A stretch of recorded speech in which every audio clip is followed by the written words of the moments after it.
हीनयान एवं महायान। बौद्ध धर्म के दो बड़े संप्रदाय हैं, हीनयान और महायान।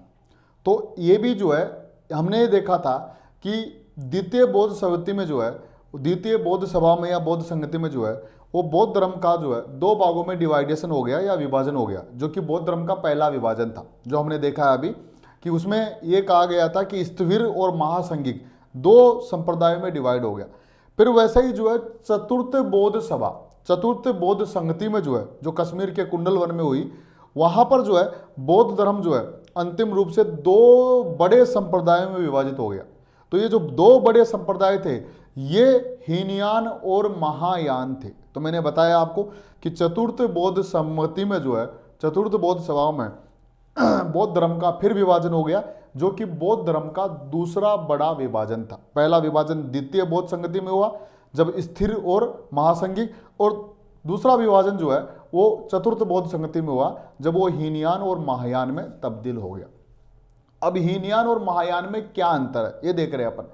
समानता तो ये कि दोनों ही बौद्ध धर्म के संप्रदाय है, दोनों में डिफरेंस क्या है, दोनों की शिक्षाओं में, दोनों की मान्यताओं में थोड़ा थोड़ा अलग अलग अंतर है। तो उस अंतर को हम देख करके चल रहे हैं। तो एक तरफ तो अपन लिख रहे हैं हीनयान के बारे में, हीनयान के बारे में देखेंगे, एक तरफ देखेंगे अपन महायान के बारे में,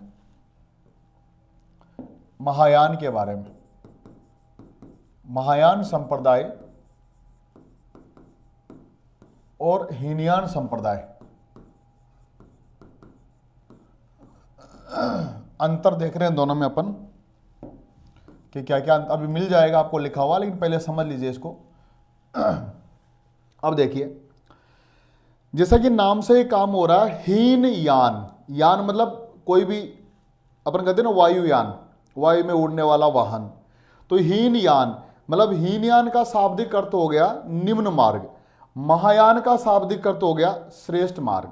तो इसका तो शाब्दिक, इसका तो हो गया निम्न मार्ग, निम्न मार्ग शाब्दिक अर्थ क्या हो गया, निम्न मार्ग हो गया, और इसका शाब्दिक अर्थ हो गया श्रेष्ठ मार्ग, श्रेष्ठ मार्ग। मतलब ये हुआ कि महायान संप्रदाय जो है वो श्रेष्ठ मार्ग पर बल देता है, ऐसा इस महायान का शाब्दिक अर्थ ही श्रेष्ठ यान हो गया, श्रेष्ठ मार्ग हो गया। हीनयान का शाब्दिक अर्थ ही हो गया निम्न मार्ग जो है।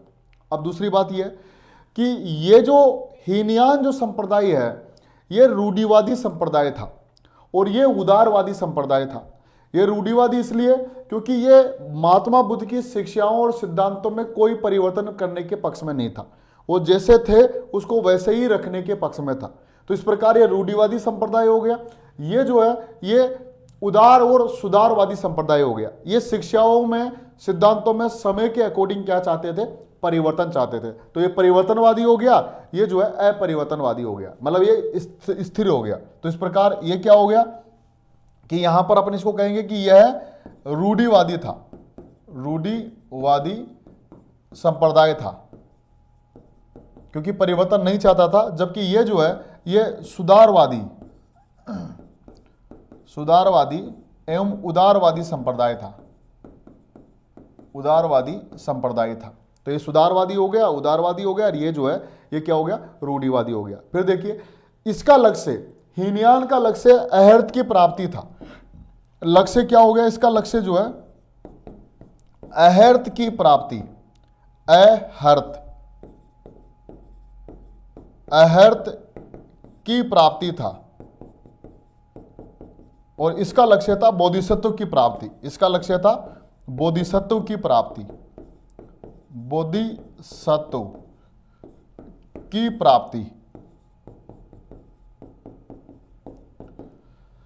मतलब ये हुआ, अहर्त का मतलब ये हो गया कि जिसने ज्ञान प्राप्त कर लिया हो, जिसने निर्वाण प्राप्त कर लिया हो, उसको हीनयान में कहा गया अहर्त, और उसी को महायान में कहा गया बोधिसत्व।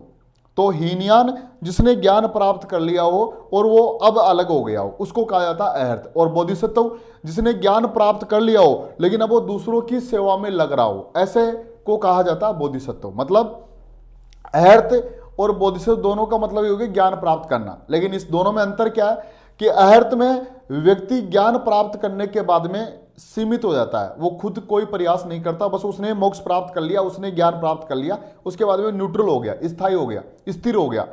जबकि इसमें एक आ गया कि बोधिसत्व वो व्यक्ति है जिसने ज्ञान प्राप्त कर लिया हो और अब वो दूसरों को मोक्ष की दिशा या ज्ञान का मार्ग दिखा रहा हो, ऐसे व्यक्ति को कहा गया बोधिसत्व। इसलिए इसको तो कहा गया श्रेष्ठ मार्ग, इसको कहा गया निम्न मार्ग, कि ये सिर्फ एक व्यक्ति पर बल देता है, यानी कि खुद पे ही वह। इसलिए इसका लक्ष्य है अहर्त की प्राप्ति, बस खुद ज्ञान प्राप्त हो जाना चाहिए। ये कहता है कि खुद ज्ञान प्राप्त होने के बाद में दूसरों को भी ज्ञान के मार्ग दिखाया जाना चाहिए। तो इसका लक्ष्य हो गया अहर्त की प्राप्ति, इसका लक्ष्य हो गया बोधिसत्व की प्राप्ति। अब आगे और इसी अंतर को हम आगे बढ़ा रहे हैं। इधर तो हो गया हीनयान, इधर हो गया महायान।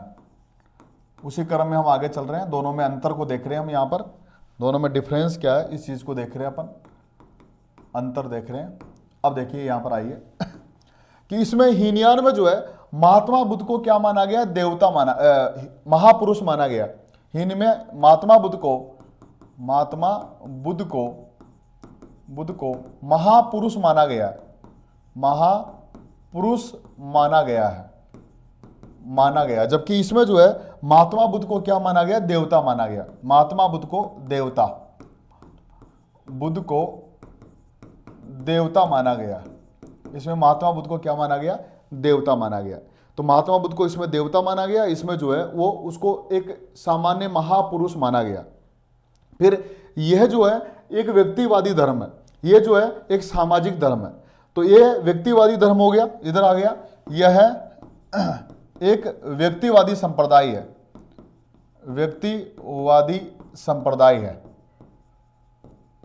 व्यक्तिवादी संप्रदाय, जबकि यह जो है एक सामाजिक या सामासिक संप्रदाय है। मतलब यह हो गया कि हीनयान एक व्यक्तिवादी संप्रदाय है जो एक व्यक्ति के मोक्ष या एक व्यक्ति के कल्याण या एक व्यक्ति के ज्ञान पर बल देता है। वो कहता है कि एक व्यक्ति ने ज्ञान प्राप्त कर लिया, बस वो न्यूट्रल हो जाए फिर। जबकि ये कहता है कि यह बहुत सारे व्यक्तियों के कल्याण, बहुत सारे व्यक्तियों के ज्ञान, बहुत सारे व्यक्तियों की मोक्ष पर बल देता है। ये तो कहता है कि खुद ने मोक्ष प्राप्त कर लिया तो फिर वहीं सीमित हो जाओ। ये कहता है खुद ने मोक्ष प्राप्त कर लिया, ज्ञान प्राप्त कर लिया, तो दूसरों को भी मोक्ष का मार्ग दिखाओ, ज्ञान का मार्ग दिखाओ। इसलिए यह एक सामाजिक संप्रदाय, सामासिक और सामाजिक संप्रदाय हो गया। ये जो है एक व्यक्तिवादी या कह सकते हैं कि व्यक्तिवादी संप्रदाय हो गया। अब देखिए ये जो हीनयान जो है ये कर्मकांडों का विरोधी है। जैसे कि मान लीजिए मूर्ति पूजा, अवतारवाद, इसके अलावा जो है तीर्थ यात्रा आदि का विरोधी है, इसकी अनुमति नहीं है, इनका काम नहीं करता। जबकि ये जो है कर्मकांडों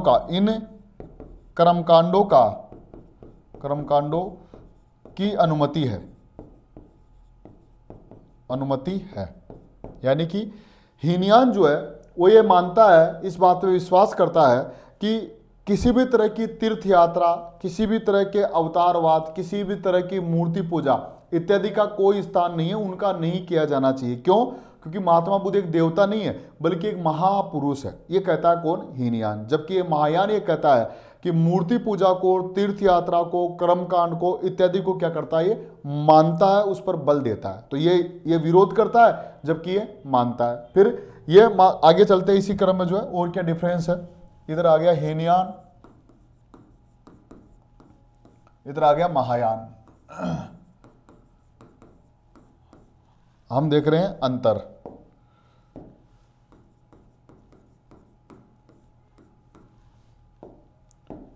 फिर देख लीजिए हीनयान के बारे में कि यह मांसाहार पर बल देता है, मांसाहार का विरोध करता है, मांसाहार का विरोध करता है। जबकि ये जो है मांसाहार का समर्थक है, मांसाहार की अनुमति है। कि ये कहता है कि ये कहता है हीनयान की किसी भी तरह की नॉनवेज मांसाहारी चीजें जो है वो वर्जित है इसके अनुयायियों के लिए। जबकि महायान में जो है वो मांसाहार क्या है, अनुमत है, उनको अनुमति दी गई है। इसका जो साहित्य है, हीनयान का साहित्य पूरी तरह से पाली भाषा में लिखा हुआ है, पाली भाषा में साहित्य है। तो हीनयान ने पाली भाषा में साहित्य पर बल दिया, जबकि इसने जो है संस्कृत भाषा के साहित्य पर बल दिया। तो महायान का साहित्य जो है संस्कृत भाषा में लिखा हुआ, हीनयान का साहित्य जो है वो पाली भाषा में लिखा हुआ है। तो इस प्रकार जो है अगर हम देखें कि इसके जो प्रमुख केंद्र है हीनयान के, तो ये दक्षिण भारत में, दक्षिण भारत, बर्मा, लंका इत्यादि क्षेत्र में क्या है, इसका प्रचलन है। तो दक्षिण भारत हो गया, बर्मा हो गया, लंका हो गया, थाईलैंड हो गया इत्यादि में जो है, थाईलैंड इत्यादि क्षेत्र में इसके प्रमुख केंद्र थे। जबकि इसके प्रमुख केंद्र क्या हो गया, उत्तर भारत हो गया, उत्तर भारत, चीन, जापान, कोरिया इत्यादि जो है इसका क्षेत्र था, इसका प्रचार प्रसार हुआ। और ये जो दरमियानी की हीनयान जो है वो दक्षिण भारत में, श्रीलंका में, बर्मा में और थाईलैंड में मुख्य रूप से केंद्रित रहा, वहीं तक प्रचारित हुआ। जबकि महायान जो है वो उत्तर भारत में, चाइना में, जापान में, कोरिया में और दक्षिणी पूर्वी एशिया में बड़े लंबे स्तर तक फैला। तो सबसे बड़ा विस्तार महायान का हुआ, सबसे कम विस्तार जो है वो हीनयान का हुआ। तो इस प्रकार जो है ये ज्यादा क्षेत्रों में था, ये कम क्षेत्रों में था। अगर इसकी बात करें तो इसके दो, हीनयान के दो जो है वो प्रमुख क्या थे, कह सकते हैं कि संप्रदाय थे, जिनमें हम कह सकते हैं कि एक तो हो गया वैभाषिक और एक हो गया स्वतांत्रिक। तो दो संप्रदाय, इधर भी जो है माध्यमिक शून्यवाद और योगाचार विज्ञानवाद, ये इसके दो संप्रदाय हो गए। तो इसके दो प्रसिद्ध संप्रदाय हो गया, एक तो हो गया स्वतांत्रिक और वैभाषिक, वैभाषिक और स्वतांत्रिक संप्रदाय,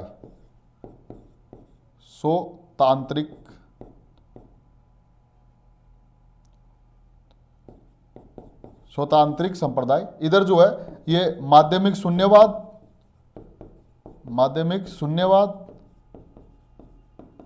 और जो है योगाचार विज्ञानवाद, विज्ञानवाद। तो इस प्रकार जो है ये हीनयान में और महायान में क्या हो गया, अंतर हो गया। अगर अपन विद्वानों की बात करें तो विद्वानों में भी जो है, अगर वसुमित्र जो है हीनयान का विद्वान हो गया, अभी मिल जाएगा लिखा हुआ आपको। कुमार लब्ध जो है, इत्सिंग जो चीनी यात्री था, इत्सिंग, तो चीनी यात्री इत्सिंग जो है वो इस हीनयान संप्रदाय से संबंधित था, इसका अनुयायी था, वो हीनयान को मानता था वो। और इसके अलावा नाम मैंने बताया था कि वसुमित्र, जिसने चतुर्थ बोध संगति की अध्यक्षता की थी, कुमार लब्ध, तो वसुमित्र, कुमार लब्ध और इत्सिंग जो है इस हीनयान से संबंधित थे। जबकि इधर जो है महायान के प्रमुख विद्वान दार्शनिक कौन हो गया, असंग हो गया, वसुबंधु हो गया, नागार्जुन हो गया, मैत्रेय हो गया, शांति रक्षित हो गया, दिग्नाग हो गया, इसके अलावा हैनसांग हो गया। हैनसांग इस महायान से संबंधित हो गया। तो ध्यान रखना, दो महत्वपूर्ण बात यह भी हो गई आपसे कि हैनसांग जो है वो किससे संबंधित हो गया, इससे संबंधित, महायान से। और इसके अलावा इत्सिंग जो है वो किससे संबंधित हो गया, वो हीनयान से संबंधित हो गया। तो ये भी बहुत बड़ी बात है, बहुत अच्छा इंफॉर्मेशन है, अच्छी नॉलेज है कि इत्सिंग जो है हीनयान संप्रदाय का अनुयायी हो गया और हैनसांग जो है महायान संप्रदाय का अनुयायी हो गया, या उसका दार्शनिक या उसका विद्वान हो गया। तो ध्यान रखिएगा, इस प्रकार हीनयान और महायान दोनों में यह अंतर है। फिर वापस रिवाइज कर रहा हूं मैं, ध्यान रखना शॉर्ट में जो है, हीनयान का शाब्दिक अर्थ होता है निम्न मार्ग, महायान का शाब्दिक अर्थ होता है श्रेष्ठ मार्ग। हीनयान जो है ये जो है कह सकते हैं कि पाली भाषा में इसके ग्रंथ रचित है, पाली साहित्य है, इसका जो है महायान का संस्कृत भाषा में लिखे गए हैं। हीनयान जो है वो व्यक्तिवादी संप्रदाय है जो एक व्यक्ति के मोक्ष या कल्याण पर बल देता है। महायान जो है सामाजिक संप्रदाय है जो बहुत सारे व्यक्तियों के कल्याण पर बल देता है। हीनयान जो है उसमें महात्मा बुद्ध को महापुरुष माना गया। महायान में जो है महात्मा बुद्ध को देवता माना गया। हीनयान जो है वो मूर्ति पूजा, तीर्थ यात्रा, अवतारवाद, कर्मकांड इत्यादि का, आत्मवाद इत्यादि का क्या करता है, विरोध करता है। जबकि महायान जो है वो तीर्थ यात्राओं का अनुमत करता है, तीर्थ जितने भी कर्मकांड है, यहां तक कि अनात्मवाद, यह बौद्ध धर्म का बहुत प्रबल सिद्धांत था। अनात्मा मतलब आत्मा को नहीं मानने वाला। तो अनात्मवाद को ये तो मानता है लेकिन ये नहीं, ये आत्मवाद को मानता है, या आत्मा को, अस्तित्व को मानता है। तो आत्मा का अस्तित्व है ये महायान मान लग जाता है। तो ये तीर्थ यात्राओं, कर्मकांडों का समर्थक है महायान, जबकि ये क्या है, इसका विरोधी है। फिर मैंने बताया कि इसका लक्ष्य जो है हीनयान का वह है अहर्त की प्राप्ति, इसका लक्ष्य जो है बोधिसत्व की प्राप्ति। इसमें महात्मा बुद्ध को महापुरुष, इसमें महात्मा बुद्ध को जो है वो देवता माना गया। इसमें जो है मांसाहार का जो है वर्जित है, मांसाहार वर्जित है, इसमें मांसाहार की अनुमति दी गई है। ये जो है दक्षिण भारत हो गया, श्रीलंका हो गया, इसके अलावा थाईलैंड हो गया, बर्मा हो गया, यहां तक सीमित था। ये इसका विस्तार बहुत अधिक था, जिनमें चीन हो गया, जापान हो गया, कोरिया हो गया, उत्तर भारत हो गया, यहां तक ये विस्तृत था। इसके दो संप्रदाय हो गया, स्वतांत्रिक और वैभाषिक जो है इस हीनयान के संप्रदाय हैं, जबकि महायान के जो है वो माध्यमिक शून्यवाद, योगाचार, विज्ञानवाद, ये इस महायान के संप्रदाय हो गए। इधर विद्वानों का नाम अगर अपन देखें तो जिनमें मैंने बताया वसुमित्र हो गया, कुमार लब्ध हो गया और इत्सिंग हो गया, वो हीनयान के विद्वान हो गए, दार्शनिक हो गए। इधर महायान के विद्वान देखें तो असंग हो गया, वसुबंधु हो गया, नागार्जुन हो गया, इसके अलावा जो है शांति रक्षित हो गया, मैत्रेय हो गया, दिग्नाग हो गया और हैनसांग हो गया। ये जो है वो इस महायान के क्या है, अनुयायी है। तो इस प्रकार जो मैंने बातें बताई आपको, यही आपको लिखा हुआ मिल रहा है। आपको जो मैंने बताया दोनों का अंतर को समझ लीजिएगा। बहुत बार क्वेश्चन यहाँ से ये आता है कि निम्न में से कौन सी विशेषता हीनयान की नहीं है, कोई भी लाइन टू लाइन दे देगा वो, और इधर कौन सी विशेषता महायान की नहीं है, ऐसे दे देगा। और दोनों में अंतर कि हीनयान में किसमें अहर्त को लक्ष्य माना गया, हीनयान में किसमें बोधिसत्व को माना गया, उसमें किसमें देवता माना गया, किसमें जो है महापुरुष माना गया, ऐसा क्वेश्चन आपसे वो पूछ सकता है। तो ध्यान रखिएगा, दोनों का अंतर मैंने बताया, इसी को देख लीजिए लिखा हुआ हीनयान तथा महायान संप्रदाय। चतुर्थ बौद्ध सभा में बौद्ध धर्म दो प्रमुख संप्रदाय हो, हीनयान और महायान में क्या हो गया, डिवाइडेशन हो गया, विभक्त हो गया। तो हो गया यह बौद्ध धर्म का दूसरा विभाजन था। पहला विभाजन कब हो गया, द्वितीय बौद्ध संगति में, जो मैंने बताया था स्थविर और महासंघी में। ये दूसरा विभाजन था जब चतुर्थ बौद्ध सभा में जो है वो हीनयान और महायान में बट गया बौद्ध धर्म। अब हीनयान और महायान का दोनों अंतर जो है मैंने बताया आपको। इधर हीनयान का शाब्दिक अर्थ है निम्न मार्ग, महायान का शाब्दिक अर्थ है श्रेष्ठ मार्ग। हीनयान का शाब्दिक हीनयान ये रूढ़िवादी था जो परिवर्तन का विरोधी था, यानी कि रूढ़िवादी था जो परिवर्तन नहीं चाहता था। इनका ये मानना था कि जो बौद्ध धर्म की जो शिक्षाएं सिद्धांत है वो ऐसा ही होनी चाहिए, उसमें कोई परिवर्तन नहीं होना चाहिए। ये सुधारवादी था और उदारवादी था, ये परिवर्तन चाहता था।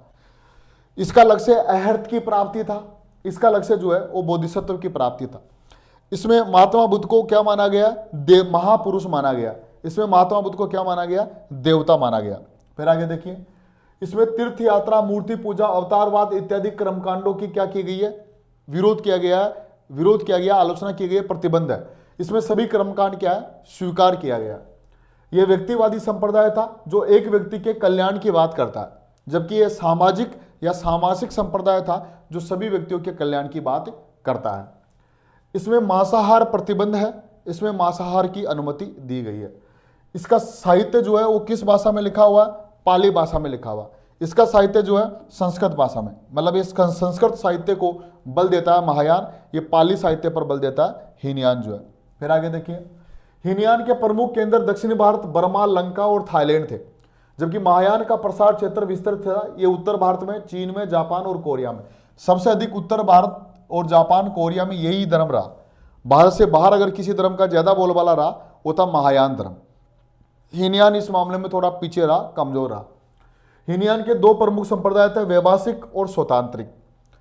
महायान के दो प्रमुख संप्रदाय थे, माध्यमिक शून्यवाद और योगाचार विज्ञानवाद, जो मैंने देख लिया अभी।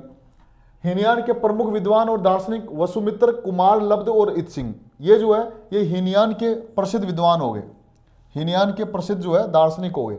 जबकि ये जो है ये महायान के जो है विद्वान हो गए। महायान के प्रमुख विद्वान दार्शनिक असंग, वसुबंधु, नागार्जुन, मैत्रेयी, दिग्नाग, शांति रक्षित, हेनसांग इत्यादि जो है महायान धर्म के अनुयायी हो गए, विद्वान हो गए, दार्शनिक हो गए। अब कुछ शॉर्ट में जो है मैंने ये बताया कि वैभाषिक और माध्यमिक शून्यवाद का नाम आया, तो इनके बारे में कुछ फैक्ट ऐसे देख लीजिए। जो मैंने बताया कि वैभाषिक जो है ये हीनयान संप्रदाय का एक संप्रदाय हो गया, हीनयान का संप्रदाय हो गया वैभाषिक। वैभाषिक समर्थक वसुमित्र और बुद्धदेव इस वैभाषिक संप्रदाय के समर्थक हो गए। वैभाषिक का केंद्र कहाँ था, कश्मीर में था। कश्मीर इसका वैभाषिक संप्रदाय का केंद्र था और इसका वैभाषिक के नाम पर हो गया विभाषा शास्त्र। तो वैभाषिक संप्रदाय का मूल ग्रंथ कौन सा हो गया, विभाषा शास्त्र हो गया इस प्रकार, ठीक है। फिर आते हैं स्वतांत्रिक। स्वतांत्रिक जो है इसके समर्थक हो गए कुमार लब्ध और प्लस ग्रंथ हो गया सुत्त पिटक। तो स्वतांत्रिक संप्रदाय का ग्रंथ जो है वो सुत्त पिटक हो गया, सुत्त पिटक में विश्वास करता हो। इधर माध्यमिक शून्यवाद के समर्थक उसके संस्थापक कौन हो गए, नागार्जुन। तो माध्यमिक शून्यवाद के समर्थक संस्थापक जो है नागार्जुन को माना जाता है और माध्यमिक शून्यवाद के समर्थक हो गए शांति रक्षित आर्यदेव। तो संस्थापक तो हो गया नागार्जुन, शांति रक्षित आर्यदेव इस माध्यमिक शून्यवाद के अन्य अनुयायी हो गए, विद्वान हो गए। फिर योगाचार विज्ञानवाद, ये भी महायान का संप्रदाय है, ये मैत्रेयी नाथ इसके संस्थापक हो गए। तो योगाचार विज्ञानवाद के संस्थापक कौन हो गए? मैत्रेयी नाथ। असंग वसुबंधु इस योगाचार विज्ञानवाद के क्या हो गए? समर्थक हो गए। तो इस प्रकार जो है हमने क्या देखा कि ये माध्यमिक शून्यवाद, योगाचार विज्ञानवाद, ये दोनों जो है वो किस संप्रदाय के हो गए? महायान संप्रदाय के संप्रदाय हो गए, उप संप्रदाय हो गए। व्यवसायिक और स्वतांत्रिक जो है ये हीनयान के उप संप्रदाय हो गए, यानी कि हीनयान जो है आगे चल करके व्यवसायिक और स्वतांत्रिक में डिवाइड हो गया, और महायान जो है आगे चल करके माध्यमिक शून्यवाद और योगाचार विज्ञानवाद में डिवाइड हो गया। ये दोनों क्वेश्चन पूछे गए हैं। माध्यमिक शून्यवाद का जन्मदाता संस्थापक कौन है? नागार्जुन है। योगाचार विज्ञानवाद के संस्थापक कौन है? मैत्रेयी नाथ है, और ये उसके समर्थक हो गए अलग से। इस प्रकार इधर जो है वसुमित्र बुद्ध व्यवसायिक हो गए, और इधर कुमारलभ जो है वो स्वतांत्रिक हो गए। तो इस प्रकार हमने देखा हीनयान और महायान के बारे में देखा कि हीनयान संप्रदाय और महायान संप्रदाय में क्या क्या अंतर है। यहाँ से क्वेश्चन आपके पास जो है वो एक एक लाइन में भी आ सकता है, खतन कांड में भी आ सकता है, और कौन सा खतन सही है कौन सा नहीं है ऐसे भी आ सकता है। तो इस प्रकार हमने देखा बौद्ध धर्म के विभिन्न संप्रदायों के बारे में देखा कि बौद्ध धर्म जो है वो स्थविर, महासंगिक, फिर हमने देखा योगाचार हीनयान, महायान, इसके अलावा जो है वज्रयान के बारे में हमने देखा, कालचक्रयान, सहजयान इत्यादि विविध संप्रदायों के बारे में हमने देख लिया। अब हम आगे देख रहे हैं कि बौद्ध धर्म के बारे में।